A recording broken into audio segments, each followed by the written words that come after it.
The general consensus from the gaming community, movie-going crowd, and studio executives is that video game movies are a hopeless cause.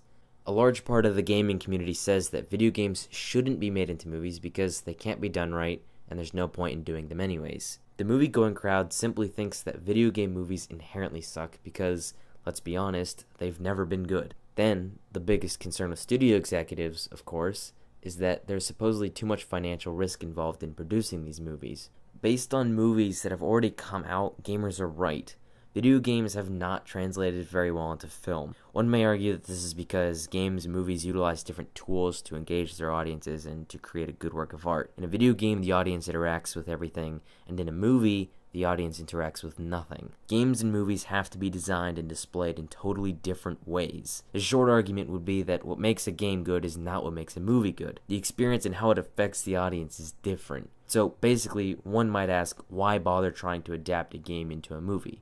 Well, just because games function differently from movies doesn't mean they don't have any elements that would translate well into film. For example, plot, lore, characters, world design, music, concepts, and appealing visuals. All of these translate really well onto film. As a matter of fact, a lot of these elements already have been translated really well onto film. Problem, though, has been that adaptations lack in other areas such as dialogue and story, which I'll get into more later. Exploring all of these elements while sitting in a theater or your TV room without constantly being met with challenges, problems, and the stress of failure is a pretty darn good reason to want a video game movie. Depending on the game, good ideas and elements are already there as a strong base to make a good movie. So, why not make a video game movie?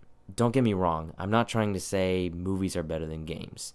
I'm also not saying that the frustrations and challenges in games are not fun, because they are fun. It's just that certain elements can be more elaborately explored with more enjoyment and be given a nearly real-life vision in a movie. So, more than anything, it's reasonable to say that the differences between games and movies are a reason to make a video game movie rather than a reason not to. Even if you can agree that there are good reasons to make a video game movie, you still run into the movie crowd's point. As I said before, all video game movies have been terrible. There's not a single theatrical film adapted from a video game that's been good. While we can say this, is that really because video game movies are inherently bad? I would definitely have to say no. Here's why. Every video game movie, including the ones that are based on fairly cinematic games, have been assigned by studios to bad directors and bad writers. You can look up the cast of the movies yourself. Not a single video game movie has a reputable director or writer. Even the directors and writers who actually have worked on somewhat major productions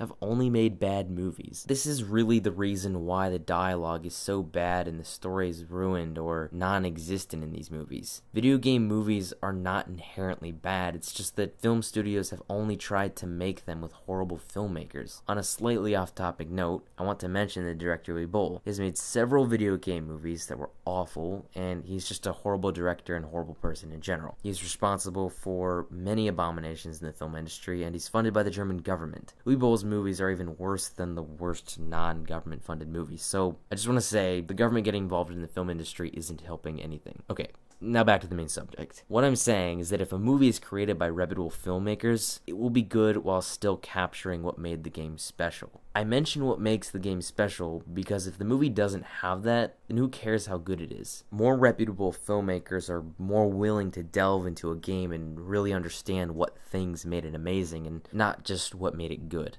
Finally, you have the financial aspect of these movies. Some producers claim that it's too risky with the movie's proposed budgets being as high as $150 and $200 million, which is perfectly understandable because that's a lot of money.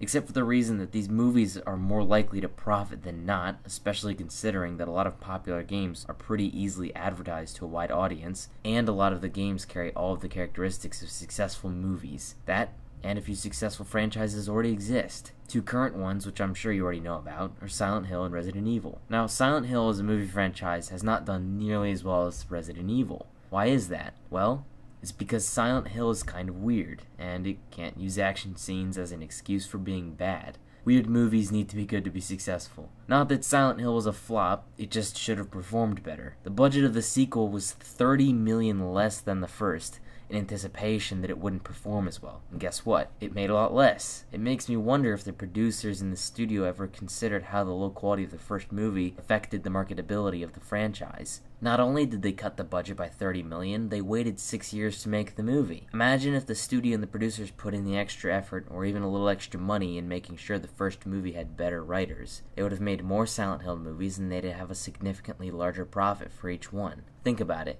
Any fans who would largely contribute to the movie franchise's success were alienated by the horribleness of the first movie. Anyone who didn't know Silent Hill was alienated by the horribleness and by its general weirdness. Any chance of a new fan base getting into it, despite being different and unusual, was ruined. Aside from the performance of one franchise, there are the big flops. Why do these flop? Aren't they based on super popular games? How did Super Mario Bros. Not become a success? Everyone knows Mario, right? Here's the thing, I'm kind of going to go against something I said earlier. Some games will inherently make for bad movies. Some games just don't have story, plot, or character development, and then people try to turn them into movies with story, plot, and character development. Just because everyone knows the game doesn't mean people would want to see the movie. For example, everyone likes Battleship, but can you honestly say you were excited when you found out a Battleship movie was coming out? Of course not. 99% of the movie had nothing to do with the game. Just like the Mario movie, Prince of Persia, Tekken, and Doom. Notice how film studios are making movies based on games with no story more often than they make ones with story? Also notice how those are the ones that flop the most? So yeah, video game movies are risky if you have no clue what would make a good movie. It's also kind of risky to get horrible writers to save money. So I'd like to finish off by saying, step 1, pick games that would actually work as movies. Step 2, get better writers. Step 3, make a good movie. Step 4, Step 5, profit. Studios are happy, moviegoers are happy, and gamers are happy.